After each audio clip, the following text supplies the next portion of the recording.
Praise the lord. యేసునామ స్మరణ అనే ఉదయకాల కార్యక్రమానికి మీ అందరికీ ఆహ్వానం. ఈ ఉదయకాలం ఎలాగున్నారు? ఈరోజు ఒక చక్కటి వాగ్దానం విందాము. సామెతలు 29:15 బెత్తమును గద్దింపును జ్ఞానమును కలుగచేయును. ఇది వాగ్దానం ఏంటి అని అనుకుంటున్నారా? నిజమే అండి. We won't be foolish if we are disciplined by God.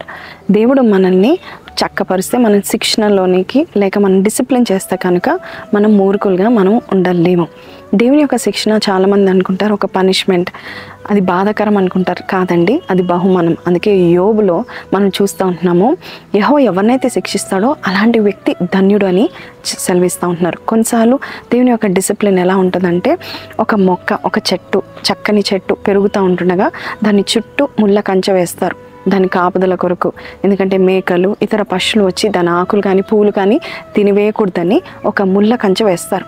ఆ ముళ్ళ కంచెను మనం చూసి అనుకుంటాము, ఇది భయంకరమైన జీవితము, ఎందుకు దేవుడు నన్ను ఇలాగ పెట్టేశాడు, ఎందుకు నాకు ఈ ఫెన్స్ ఇచ్చాడు, ఎందుకు ఈ ద్వారం మూసేశాడు, ఏంటిది అని మనం బాధపడతాం. కానీ కొన్నిసార్లు దేవుడు కొన్నిటి నుండి దూరపరచడానికి దేవుడు మన చుట్టూ ముళ్ళ కంచె పెడతా ఉంటాడు.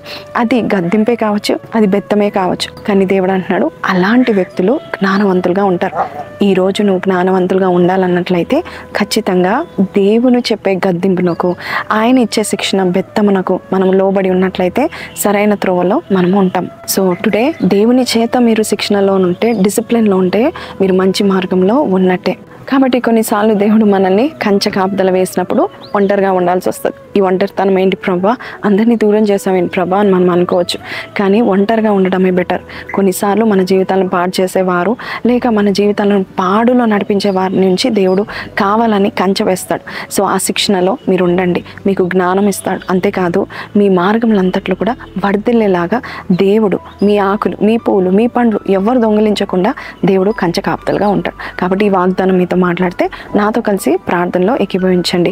పరిశుద్ధుడా మహోన్నతుడగు తండ్రి, కాపుదలనిచ్చే దేవుడవు నాయనా, కంచెగా ఉండే దేవుడవు నాయనా ప్రభా, ఈరోజు ఎవరైతే నాయనా ప్రభా నీ సన్నిధానంలో నాయనా యేసయ్యా తండ్రి, అయ్యా ప్రభా నువ్వు నన్ను డిసిప్లిన్ చేయి ప్రభా, నాకు బెత్తము, నాకు నాయన గద్దింపు అవసరము నాయన, నన్ను జ్ఞానంలో నడిపించని ఎవరైతే విశ్వాసంతో నీ యొద్దకు వస్తున్నారో అలాంటి వ్యక్తులను నువ్వు దీవించి ధన్యులుగా చేసి నడిపించమని యేసు పరిశుద్ధ నామములో అడిగి వేడుకొంచున్నాం తండ్రి, ఆమేన్.